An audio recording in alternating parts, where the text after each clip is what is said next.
Welcome to story time. Tonight we're going to read Story 3, The Two Cat Witches. In old days, it was believed that the seventh son in a family of sons was a conjurer by nature. That is, he could work wonders like the fairies and excel the doctors in curing diseases. If he were the seventh son of a seventh son, he was himself a wonder of wonders. The story ran that he could even cure the shingles, which is a very troublesome disease. It is also called by a Latin name, which means a snake, because as it gets worse, it coils itself around the body.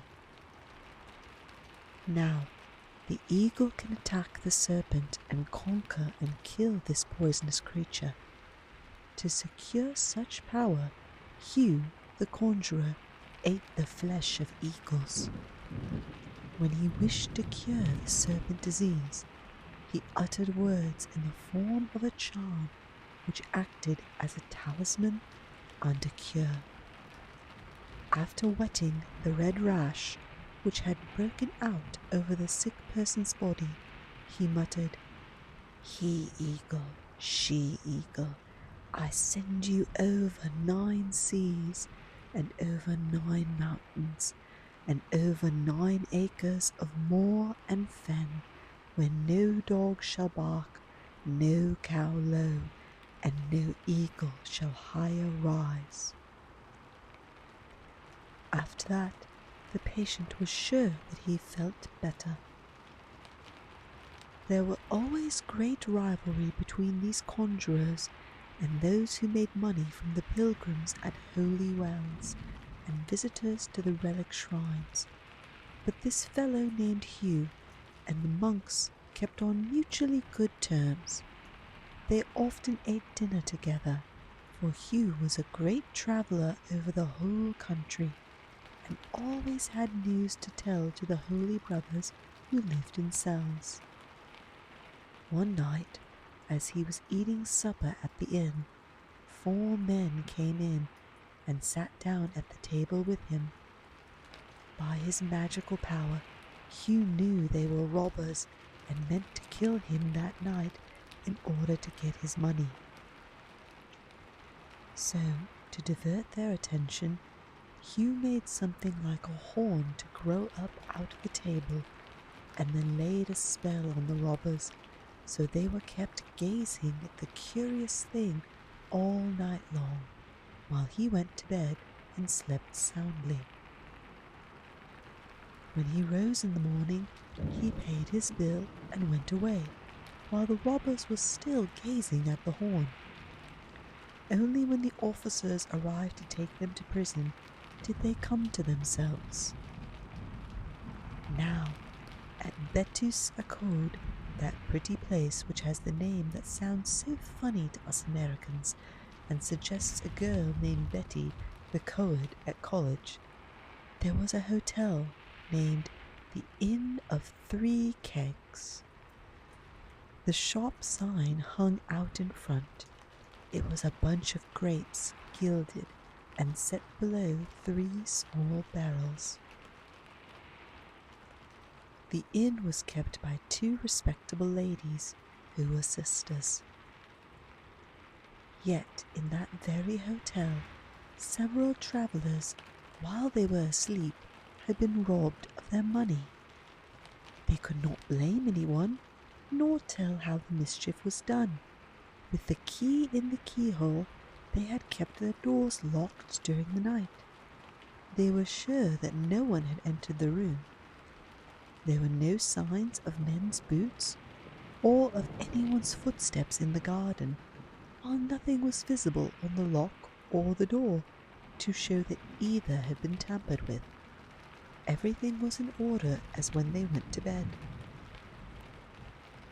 Some people doubted their stories, but when they applied to Hugh the conjurer, he believed them and volunteered to solve the mystery. His motto was, "Go anywhere and everywhere, but catch the thief." When Hugh applied one night for lodging at the inn, nothing could be more agreeable than the welcome and fine manners of the two hostesses. At supper time and during the evening, they all chatted together merrily. Hugh, who was never at a loss for news or stories, told about the various kind of people and the many countries he had visited, in imagination, just as if he had seen them all, though he had never set foot outside of Wales. When he was ready to go to bed, he said to the ladies, "It is my custom to keep a light burning in my room all night, but I will not ask for candles, for I have enough to last me till sunrise." So saying, he bade them good night. Entering his room and locking the door, he undressed, but laid his clothes near at hand.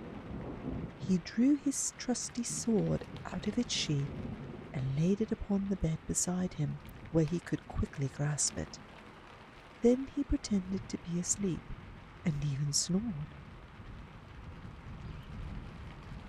It was not long before, peeping between his eyelids, only half closed, he saw two cats come stealthily down the chimney.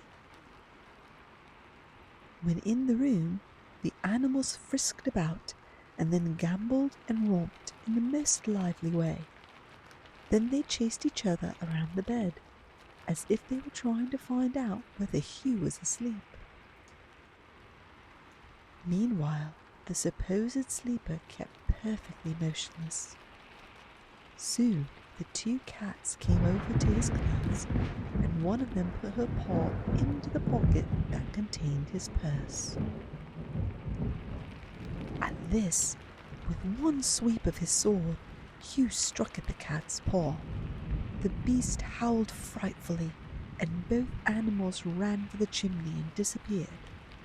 After that, everything was quiet until breakfast time. At the table, only one of the sisters was present.